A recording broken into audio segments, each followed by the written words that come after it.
Selamat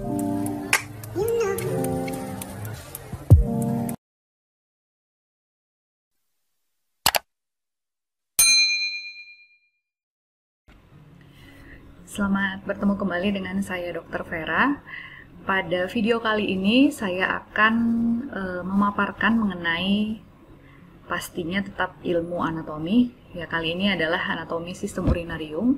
Jadi untuk pembahasan anatomi sistem urinarium ini saya akan membagi ke dalam dua video. Jadi untuk bagian yang pertama, video yang pertama ini saya akan membahas mengenai anatomi renal dan ureter. Kemudian nanti di video yang berikutnya saya akan membahas mengenai anatomi vesika urinaria, kemudian uretra dan prostat. Semoga video ini bisa membantu mahasiswa-mahasiswi Fakultas Kedokteran untuk lebih memahami struktur anatomi dari sistem urinarium. Oke, selamat mengikuti.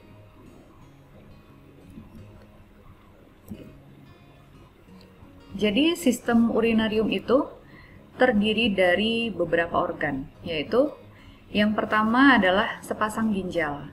Jadi normalnya setiap manusia itu dikaruniai sepasang ginjal. Kemudian sepasang ureter, selanjutnya adalah satu urinary bladder atau kandung kemih, atau sering disebut juga dengan buli-buli, atau istilah anatominya adalah bahasa latinnya adalah vesika urinaria. Kemudian yang terakhir adalah satu buah uretra. Nah, ureter dan uretra ini kadang-kadang suka terbalik menyebutkannya siapa yang duluan, karena ini adalah urutan. Jadi yang paling atas ginjal, kemudian ureter, dan selanjutnya sampai ke uretra. Jadi kalau saya mengajarkan ke mahasiswa caranya seperti ini, mohon maaf sebelumnya. Jadi kalau kita sedang BAB yang dalam kondisi konstipasi, nah biasanya kan suara yang pertama kali keluar itu adalah gitu. Kemudian setelah dia keluar ke dunia ini, maka bunyinya adalah Makanya yang duluan itu adalah setelah ginjal itu adalah ureter, duluan, baru yang terakhir itu adalah uretra. Nah, ginjal, ureter, vesika urinaria dan uretra, ketiganya ini itu disebut juga dengan tractus urinarius efferent. Artinya ketiganya ini adalah organ-organ yang berfungsi untuk membawa urin keluar dari tubuh. Dan selain 4 organ ini, ada organ aksesoris yang lain yang hanya terdapat pada pria, yaitu prostat. Jadi ada 5 organ yang akan kita bahas terkait dengan anatomi sistem urinarium. Ini adalah gambarannya seluruh organ sistem urinarium. Ada ginjal, sepasang ginjal. Kemudian yang ini adalah sepasang ureter. Kemudian sebuah vesika urinaria atau urinary bladder. Dan yang terakhir adalah uretra. Nah, di antara vesika urinaria dan uretra inilah nanti terdapat prostat kalau pada pria.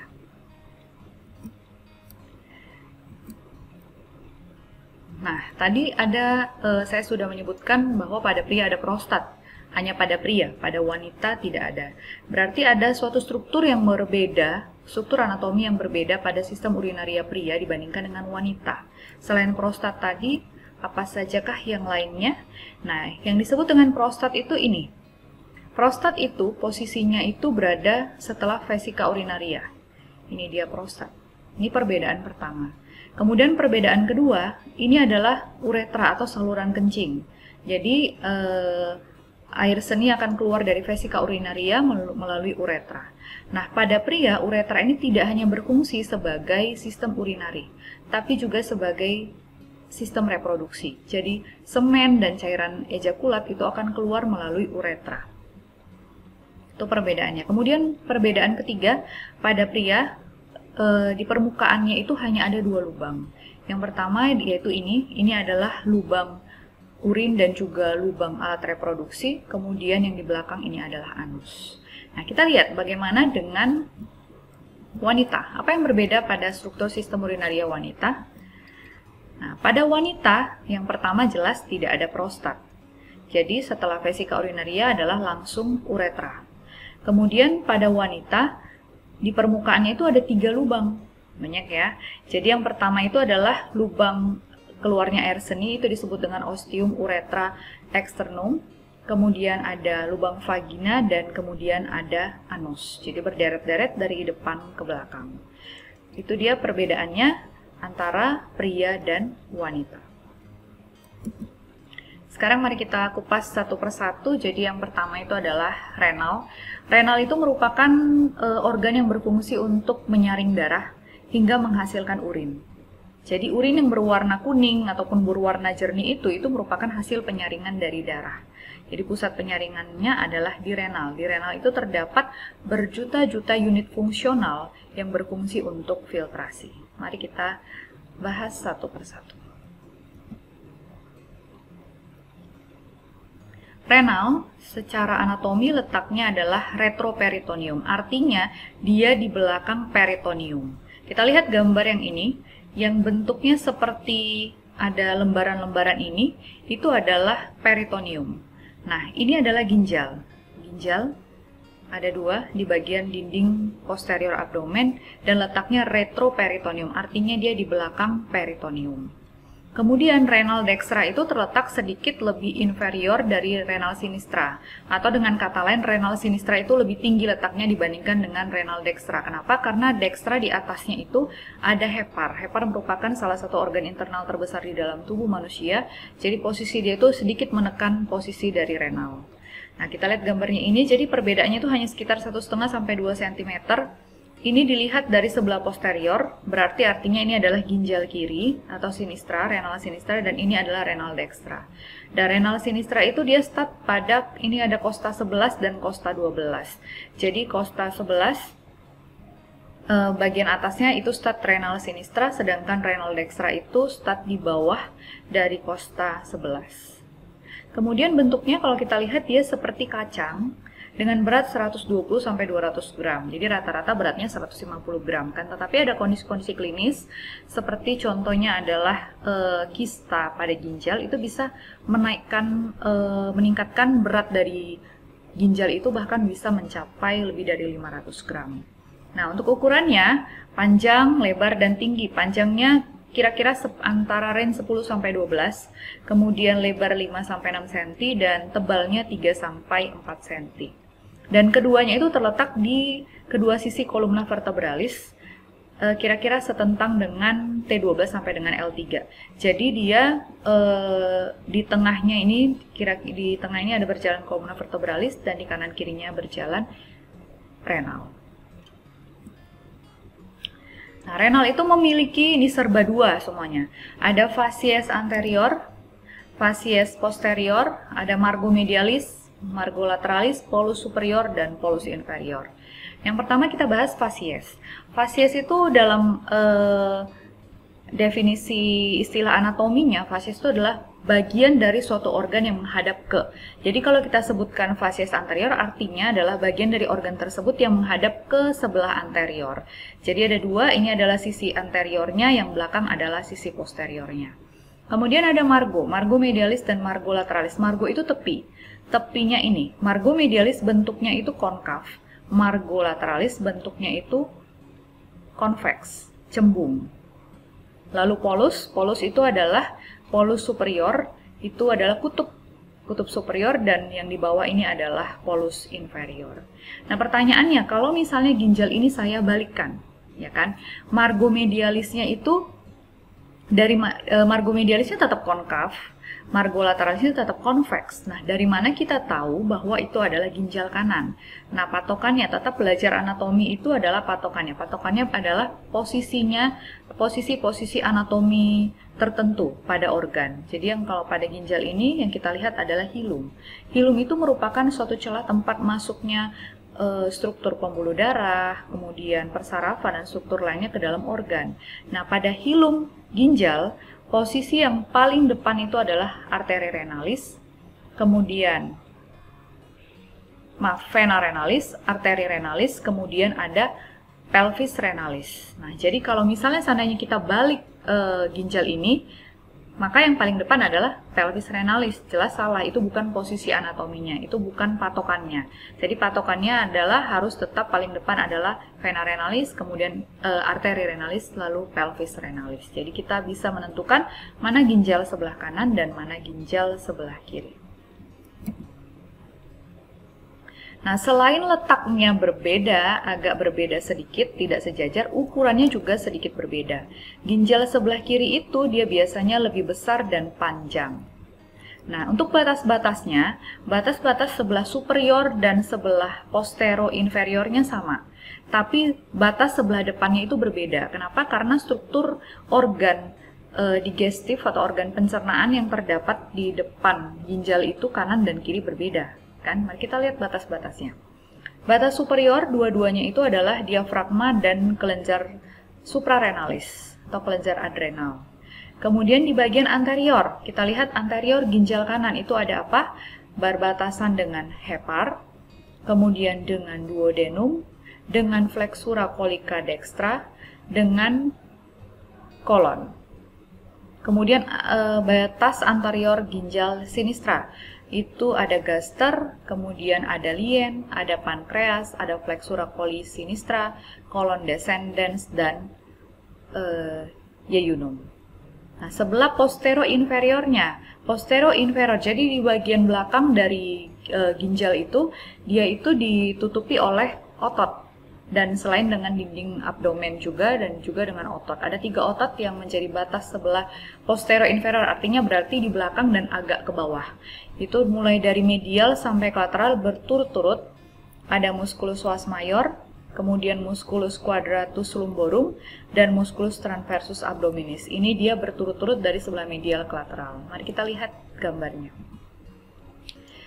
Nah, ini adalah ginjal, kita lihat tetap dari sebelah anterior dan isi dari abdomen itu sudah dikeluarkan. Start mulai dari sebelah medial, ini adalah musculus vas major, kemudian musculus quadratus lumborum, ini musculus quadratus lumborum, kemudian paling lateral itu adalah musculus transversus abdominis. Jadi ada 3 otot yang menjadi batas postero inferior dari renal. Kemudian setelah batasnya, struktur organ yang berada di sekelilingnya, sekarang kita mulai mengupas satu persatu mulai dari bagian lapisan paling luar dari ginjal. Jadi kita mulai dengan struktur makros. Jadi struktur makros atau di sini yang dimaksud adalah pembungkus dari ginjal. Jadi ginjal itu dibungkus oleh yang namanya kapsula fibrosa. Jadi permukaan ginjal itu, ginjal yang sehat, ginjal yang manusia yang hidup itu permukaannya adalah mengkilat. Mengkilat. Kemudian setelah kapsula fibrosa, lapisan selanjutnya adalah lemak perinefrik. Ini yang disebut dengan lemak perinefrik. Kemudian setelah lemak perinefrik itu terdapat fascia. Fascia renalis atau nama lainnya adalah fascia gerota. Dan setelah fascia ini kita temukan adanya lemak paranefrik. Jadi ini adalah struktur pembungkus ginjal. Jadi mulai dari kapsula fibrosa, ada 2 lapisan lemak ditambah dengan fascia gerota. Nah, apa sih kepentingannya? Kenapa ginjal itu seperti dikungkung sekali? Tetapi walaupun dia, yang perlu dipahami bahwa walaupun dia tertutup dengan lapisan yang banyak, tapi bagian hilumnya itu dia tidak tertutup total. Jadi selain ginjal itu tidak dibungkus total seperti itu, karena kan harus lewat pembuluh darah, kemudian bersarafan dan struktur yang lainnya. Jadi pada bagian hilum dia masih terbuka, tapi sekelilingnya dia ditutup total. Bahkan di antara pembuluh-pembuluh darahnya, kalau kita lihat gambar di sini itu ada lemak-lemak. Kenapa? Kenapa seperti ini? Apa kepentingannya? Apa kegunaannya? Apa manfaatnya dalam kesehatan atau terkait dengan kondisi klinis? Kita dengarkan yang berikut ini. Sekilas info. Bagaimana kaitan struktur pembungkus ginjal ini dengan kondisi klinis? Jadi, fascia gerota yang membungkus ginjal ini dapat berfungsi sebagai barier. Barier terhadap apa? Barier terhadap darah, barier terhadap ekstravasasi urin. Contohnya, pada kondisi trauma ginjal, dapat mencegah darah atau urin yang berasal dari ginjal itu menyebar ke struktur organ yang lain. Juga berfungsi sebagai barier terhadap infeksi, agar infeksi dari ginjal tidak menyebar ke organ di sekitarnya. Dan yang berikutnya juga berfungsi sebagai barier terhadap metastasis atau penyebaran dari tumor ke organ sekitarnya.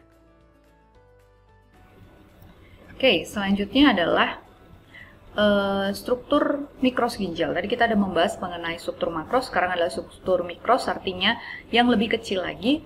Ini gambaran ini adalah potongan sebuah ginjal yang dipotong dengan potongan koronal, jadi bagi anterior dan posterior. Ginjal itu terdiri dari dua lapisan, yaitu yang pertama adalah korteks, kemudian yang kedua itu adalah medula renalis. Korteks ini yang berwarna lebih pucat. Oke, kemudian medula renalis ini yang berwarna lebih gelap. Itu dia. Nah, sekarang kita perhatikan bagian-bagiannya. Nah, yang berbentuk seperti piramid pada bagian medula ini itu disebut dengan piramid renalis. Kemudian di antara piramid renalisnya ada yang warna pucat. Ini merupakan bagian dari korteks ya, menyusup di antara piramid renalis. Ini disebut dengan kolumna renalis. Nah, pada bagian ujung dari piramid renalis ini itu disebut dengan papilla renalis. Jadi, urin itu dia disaring di dalam setiap papilla renalis ini. Nanti di setiap piramid renalis. Nah, hasil penyaringannya itu, hasil filtrasi itu akan dikeluarkan melalui papilla renalis. Nah, satu potongan piramid dengan kolom yang di sekitarnya itu disebut dengan satu lobus renalis. Jadi pada satu ginjal itu bisa terdapat sekitar 14 lobus renalis. Tapi kita tidak terlalu jelas perbedaannya antara lobus yang satu dengan lobus yang tidak ada batas-batas yang jelas. Kemudian ini seperti batang pohon yang kecil itu, ini disebut dengan calyx renalis minor. 2-3 cabang calyx renalis minor itu akan bergabung membentuk calyx renalis mayor. Oke. Kemudian bagian ini yang melebar di bagian tengah ini ya, itu disebut dengan sinus renalis. Sinus renalis itu terdiri atas apa saja? Ada calyx renalis, kemudian ini ada pelvis renalis. Jadi bagian akhir muara dari aliran urin di ginjal itu adalah pelvis renalis. Setelah pelvis renalis itu akan menuju urin, akan lanjutannya adalah ureter. Jadi bagian yang melebar ini disebut dengan pelvis renalis.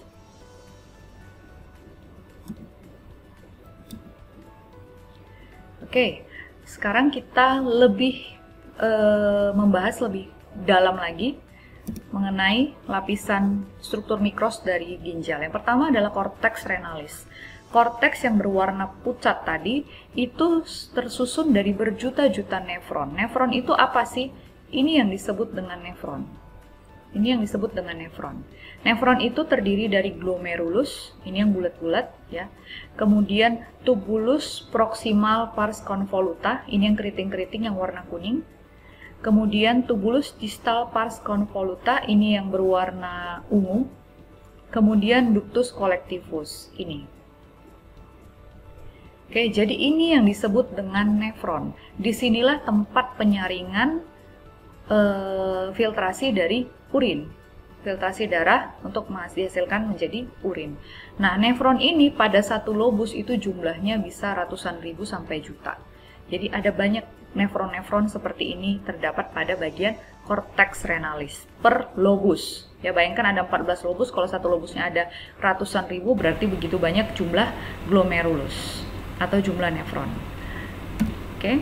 Kemudian medula renalis. Medula renalis itu yang mana? Yang ini.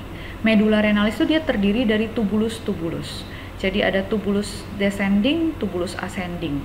Nah, makanya kalau kita lihat gambarannya tadi, struktur medula itu dia cenderung lebih banyak seperti liris-lirisnya, seperti ada garis-garisnya dibandingkan dengan yang korteks renalis. Kita masuk bagian vaskularisasi. Vaskularisasi untuk renal itu namanya adalah arteri renalis untuk arterinya, sedangkan venanya adalah vena renalis. Arteri renalis ini dia langsung bercabang dari aorta abdominalis. Jadi sekitar cabangnya itu akan sekitar keluar di bawah arteri mesenterica superior. Jadi ini ada arteri renalis sinistra dan dextra. Perbedaannya ya, arteri renalis dextra itu dia sedikit lebih panjang karena dia harus melewati di bagian belakang, melewati vena cava inferior. Oke. Kemudian arteri renalis ini begitu dia masuk ke dalam renal, dia akan bercabang ke bagian anterior dan ke bagian posterior. Ya, sisi anterior dan posterior itulah yang disebut dengan arteri segmenti. Arteri segmenti ini jalannya perdarahannya itu membuat si ginjal itu bisa dibagi-bagi menjadi segmen-segmen. Yang anterior yang pertama ada 4 cabang. Yang pertama adalah arteri segmenti superior, arteri segmenti anterior superior, arteri segmenti anterior inferior, arteri segmenti inferior. Di sebelah posterior adalah arteri segmenti posterior. Jadi nama-nama segmennya ini adalah sesuai dengan nama arteri yang mempercabangkannya. Nah, kalau misalnya ditemukan nekrosis, misalnya di daerah anterior superior, kita bisa sudah memperkirakan bahwa arteri yang terganggu itu yang mana. Jadi hanya dengan melihat segmennya. Nah, percabangan selanjutnya, jadi untuk vaskularisasi renal ini percabangannya agak panjang. Jadi sebenarnya itu saja sih pembuluh darahnya, tapi karena dia melewati bagian-bagian yang berbeda, makanya namanya berubah. Oke. Jadi untuk arteri segmentalis, dia tadi cabangnya ada 5 kan, 4 anterior, 1 di posterior. Kemudian selanjutnya arteri segmentalis itu akan berjalan di pinggir dari piramid renalis, itu disebut dengan arteri interlobaris. Di sepanjang piramid renalis, kemudian setelah dia habis piramid renalis, kemudian dia membelok pada perbatasan antara korteks dan medula. Nanti saya perlihatkan di gambar berikutnya, itu berubah nama menjadi arteri arcuata. Kemudian arteri arcuata ini akan membentuk cabang-cabang yang panjang lurus-lurus, itu disebut dengan arteri interlobularis. Lalu dari arteri interlobularis inilah akan terbentuk 2 cabang vasa afferentia, ini yang akan masuk ke dalam glomerulus, kemudian vasa efferentia, ini yang keluar dari glomerulus. Jadi ini adalah kapiler. Jadi tempat penyaringan urin, dinding pembuluh darahnya itu adalah dinding pembuluh darah kapiler. Itu tadi kita ceritanya arteri. Sekarang vena. Vena renalis untuk dextra itu ada variasi anatomi, terkadang ada manusia yang memiliki 2 buah, sedangkan kalau sinistra itu hanya 1 buah. Kemudian kekhasannya lagi adalah pada struktur anatomi vena renalis sinistra ini ada 3 pembuluh darah vena yang bermuara di situ, yaitu vena suprarenalis sinistra, vena testicularis sinistra kalau pada laki-laki, kalau pada perempuan vena ovarica sinistra. Jadi nama venanya berubah sesuai dengan jenis kelamin, karena kan vena ini akan memperdarahi bagian reproduksi. Ya. Kemudian yang terakhir adalah vena phrenica inferior sinistra. Jadi ketiganya ini memangnya kenapa kalau di dextra? Nah, kalau dia di dextra, dia tidak bermuara pada vena renalis dextra, tapi langsung bermuara pada vena cava inferior. Nah, untuk vena renalis ini, baik dextra maupun sinistra, pada akhirnya dia akan bermuara pada vena cava inferior. Kita lihat di sini gambaran pembuluh darah. Saya ingin memperlihatkan perbedaan aliran darah anatomi pada renal antara vena dan arteri. Kalau kita lihat di sini, kalau vena itu dia di ujungnya itu dia saling berhubungan, membentuk bulatan. Jadi ada anastomosis. Nah, bedanya kalau pada arteri dia merupakan sistem en arteris. Artinya apa? Bahwa dia lurus saja dan tidak terjadi anastomosis. Nah, hal ini merugikan apabila terjadi misalnya emboli atau sumbatan di daerah sini, maka dia tidak akan bisa dibantu oleh pembuluh darah dari tempat yang lain, karena dia hanya menerima pembuluh darah dari satu cabang saja. Jadi tidak akan mendapatkan bantuan pembuluh darah dari tempat lain. Nah, kita lihat di sini, ini di startnya di gambar ini adalah mulai dari arteri interlobaris, kemudian dia akan melewati tepi dari piramid renalis, itu disebut dengan arteri arcuata. Lalu arteri arcuata akan bercabang menjadi arteri interlobularis atau disebut juga dengan arteri corticalis radialis.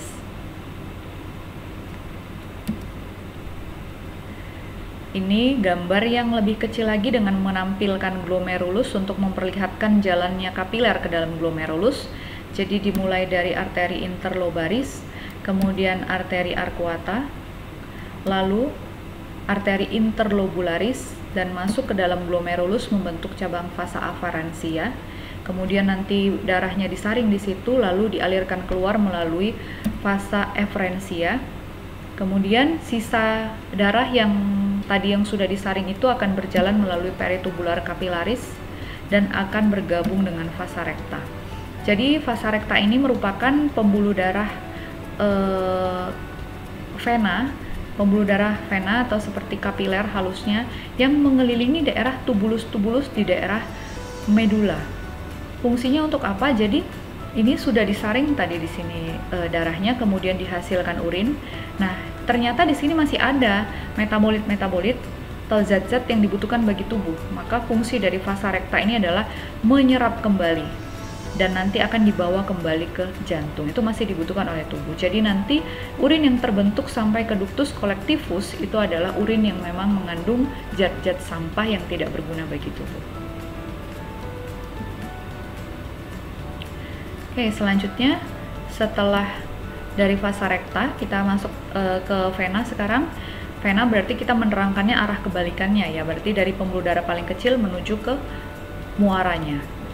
Kemudian akan menuju ke vena interlobularis, lalu dari vena interlobularis ke vena arcuata, kemudian ke vena interlobaris. Ada buku yang menyebutkan ada vena interlobaris, ada yang langsung ke vena segmenti, kemudian pada akhirnya itu adalah ke vena renalis dan masuk ke vena cava inferior. Ini adalah gambaran vena renalis. Yang ini saya tunjukkan adalah perbedaan vena renalis sinistra, di mana di sini ada 3 yang bermuara.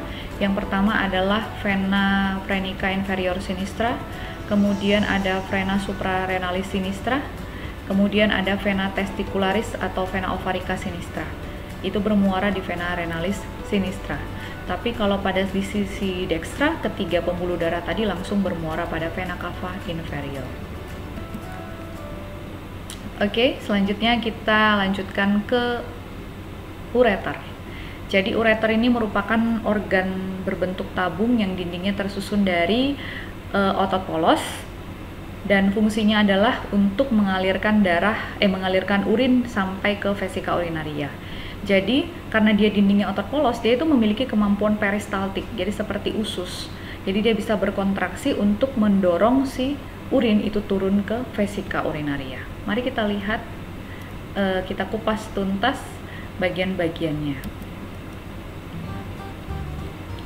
Oke, ureter itu juga sama seperti renal, merupakan organ retroperitoneal, merupakan ductus muskular, berarti dindingnya disusun oleh sel otot polos. Panjangnya kira-kira 25 cm, jadi kira-kira sepanjang satu penggaris. Kemudian dia berhubungan dengan pelvis renalis di bagian superior. Kemudian membawa urin dari pelvis renalis menuju ke vesika urinaria, bermuara di sebelah posterolateral dari vesika urinaria. Nah, si ureter ini karena dia panjang dan dia melalui beberapa bagian regio tubuh, maka dia dibagi menjadi 3 pars, yaitu pars abdominalis, kemudian pars pelvica, dan pars intramuralis. Jadi pars abdominalis adalah ureter yang berjalan pada regio abdomen, pars pelvica adalah bagian ureter yang berjalan di regio pelvis, dan pars intramuralis adalah bagian ureter yang berjalan melewati dinding vesika urinaria. Kemudian pars pelvica, ureter pars pelvica itu dia akan berjalan di sebelah dinding lateral pelvis. Dia akan menyilangi arteri iliaca externa. Jadi kira-kira dekat dengan percabangan arteri iliaca communis. Dan nanti akan bermuara dengan posisinya miring. Jadi kalau kita bayangkan ureter itu seperti sedotan. Sedotan itu dia masuk ke vesika urinaria bukan dalam posisi lurus, tapi dalam agak sedikit miring. Fungsinya untuk apa? Jadi dengan posisi miring kan lubang ujungnya itu muaranya akan lebih kecil dibandingkan kalau kita tegak masuknya.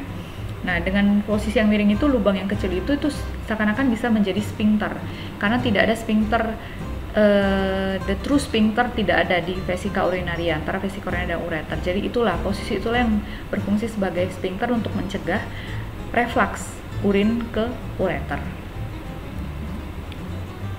Nah, ureter ya, karena dia strukturnya ini panjang jalannya, dia juga punya cerita yang banyak ya. Dia punya apa yang disebut dengan over under ureter.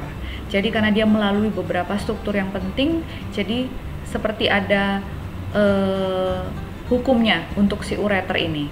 Apa saja itu? Yang pertama, dia itu menyilangi nervus genitofemoralis pada saat di regio abdomen.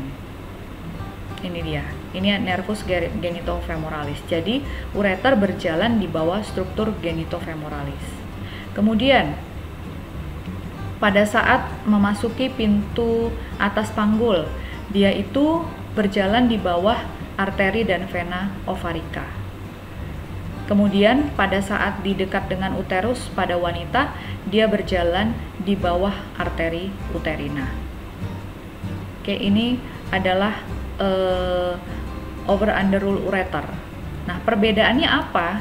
Ureter pada pria dan pada wanita, sebenarnya struktur ureternya tidak berbeda, tetapi struktur yang dia silangin yang berbeda. Kalau pada pria, ureter itu berjalan di bawah ductus deferens. Nanti di gambar selanjutnya akan saya tampilkan. Kemudian kalau pada wanita, dia berjalan di sebelah inferior dari arteri uterina. Ini adalah arteri uterina. Kemudian ureter berjalan di sebelah bawahnya. Kemudian di sisi lateral dari memasuk vesika urinaria, dia berjalan sekitar 1 cm di sisi lateral dari cervix. Ini adalah uterus, di bagian bawah ini adalah cervix. Nah, ini adalah ductus deferens. Ductus deferens. Kemudian ureter pada pria dia akan berjalan di sebelah bawah dari ductus deferens. Selain over under rule tadi, dia juga punya keunikan lain ya. Jadi ureter itu ternyata dia punya tempat-tempat yang agak menyempit. Secara normalnya dia memang agak menyempit pada 3 titik. Di mana saja? Yang pertama, pada perbatasan antara ureter dan pelvis renalis. Karena pelvis renalis itu kan dia berdilatasi, dia lebar, tiba-tiba ureter dia diameternya lebih kecil dan otot polos pula dindingnya, makanya di situ terjadi penyempitan.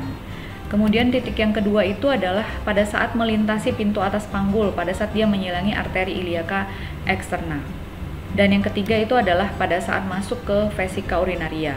Ini adalah titik yang paling sempit pada saat si ureter masuk ke vesika urinaria. Nah, ini apa ini kepentingan klinisnya?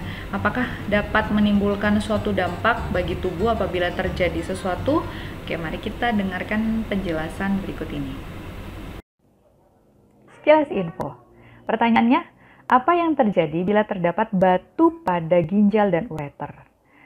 Batu pada ginjal bisa terdapat pada berbagai bagian di ginjal.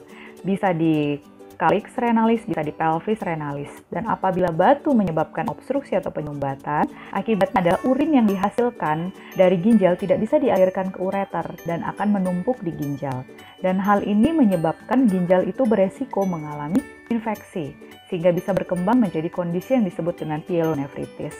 Sedangkan batu pada ureter itu dapat menimbulkan obstruksi di 3 tempat penyempitan di ureter yang sudah dijelaskan di slide sebelumnya. Terima kasih. Vaskularisasi dari ureter, karena dia panjang tadi, maka dibagi menjadi 3 bagian untuk sumber perdarahannya. Bagian superior itu memperoleh perdarahan dari cabang dari arteri renalis. Bagian media itu memperoleh perdarahan dari arteri testicularis atau arteri ovarika. Kemudian pada pars pelvica itu memperoleh perdarahan dari arteri vesicularis superior yang merupakan cabang dari arteri iliaca interna. Nah, untuk nama vena itu sama dengan nama arterinya. Jadi ini adalah pada gambar ini ada arteri ovarika atau arteri testicularis. Ini langsung keluar dari aorta abdominalis ya. Kemudian untuk yang sebelah poste superior itu berasal dari arteri renalis, kemudian yang sebelah inferior itu dari arteri vesikalis superior. Persarafan untuk renal dan ureter itu keduanya berasal dari plexus nervus renalis yang terdiri dari persarafan simpatis, parasimpatis, dan plexus afferent visceralis. Nah, untuk renal, plexus renalisnya itu start mulai dari T10 sampai dengan T12 yang dipersarafi oleh nervus plangnicus. Untuk parasimpatisnya itu adalah nervus vagus. Untuk ureter itu berasal dari segmen T10 sampai dengan L1 atau L2 dan S2 dan sampai dengan S4. Untuk plexus afferent visceralis, untuk parasimpatisnya sama ya, adalah nervus vagus. Untuk plexus afferent visceralis, untuk sensasi nyeri, itu river pain-nya atau alih nyerinya itu adalah setentang T12 sampai dengan L2 dermatomnya. Sehingga kalau pasien mengalami keluhan atau gangguan pada ginjal dan ureter, maka river pain atau alih nyeri yang dirasakan pada pasien itu adalah di sekitar dermatom pinggang sampai dengan lipat paha. Kita lihat gambar ini. Ini yang warna hijau itu disebut dengan head zone dari ginjal. Jadi kalau terjadi gangguan inflamasi, infeksi atau batu atau hal yang lainnya, maka pasien akan mengeluhkan nyeri di daerah ini. Nah, kemudian penjelasannya lainnya, di bagian posterior dari ginjal itu terdapat dua saraf yang melalui bagian belakang tepat bersebelahan dengan fascia renalis, yaitu nervus iliohipogastricus dan nervus ilioimmunalis. Nah, apabila ginjal ini membesar atau dia mengalami gangguan, maka dia akan menekan struktur yang dua ini. Apa akibatnya? Nah, struktur yang dua ini berfungsi untuk mempersarafi bagian kulit di perut bagian bawah pinggang, kulit di di bagian perut bawah sampai ke skrotum.